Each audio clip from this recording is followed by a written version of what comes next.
মধ্যপ্রাচ্যের আকাশে কিছুতেই থামছে না যুদ্ধের আগুন। মরণপণ লড়ে যাচ্ছে ইরান। ইসরায়েলের শেষ দেখে ছাড়বে এবার।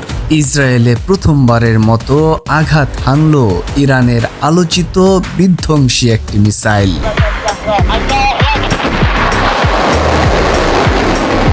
নিমিষেই জ্বালিয়ে দিল ইসরায়েলের কমান্ড সেন্টার ও সামরিক অবকাঠামো। মিসাইলটির নাম শুনলেই কাঁপে অনেক সামরিক বিশ্লেষক। Sejjil missile. এবার প্রথমবারের মতো এই ভয়ঙ্কর মিসাইল ব্যবহার করেছে ইরান।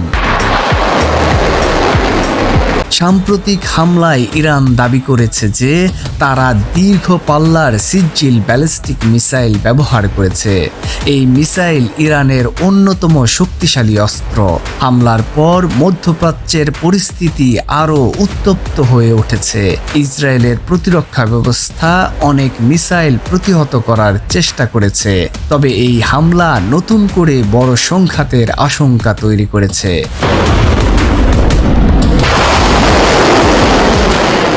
সিজ্জিল মিসাইল কতটা ভয়ঙ্কর? সিজ্জিল মিসাইলের কয়েকটি গুরুত্বপূর্ণ বৈশিষ্ট্য রয়েছে। 1. দীর্ঘ পাল্লা। 2. অত্যন্ত দ্রুতগতি। 3. শক্তিশালী বিস্ফোরণ ক্ষমতা। এই মিসাইল কয়েক হাজার কিলোমিটার দূরের লক্ষ্যবস্তুতে আঘাত হানতে পারে।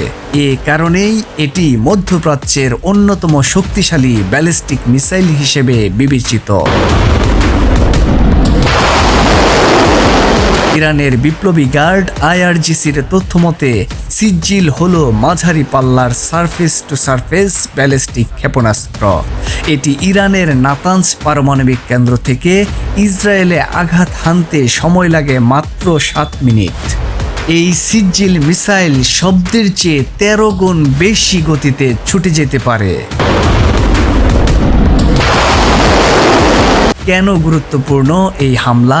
বিশেষজ্ঞরা বলছেন সিজ্জিল মিসাইলের ব্যবহার শুধু একটি হামলা নয়, এটি একটি শক্তির বার্তা। এর মাধ্যমে ইরান দেখাতে চেয়েছে যে তাদের কাছে এখনো শক্তিশালী সামরিক সক্ষমতা রয়েছে। সবচেয়ে বড় প্রশ্ন এখন, এই সংঘাতটি আরও বড় যুদ্ধে রূপ নেবে, কারণ এই অঞ্চলে যুক্তরাষ্ট্র সহ অনেক শক্তিশালী দেশের সামরিক উপস্থিতি রয়েছে। যদি সংঘাত আরও বাড়ে তাহলে পুরো মধ্যপ্রাচ্যই বড় সংকটে পড়তে পারে। সিজ্জিল মিসাইল হামলা মধ্যপ্রাচ্যের যুদ্ধকে নতুন মাত্রা দিয়েছে।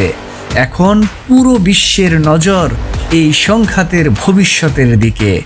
এই যুদ্ধ কোথায় গিয়ে থামবে, সেটাই এখন সবচেয়ে বড় প্রশ্ন।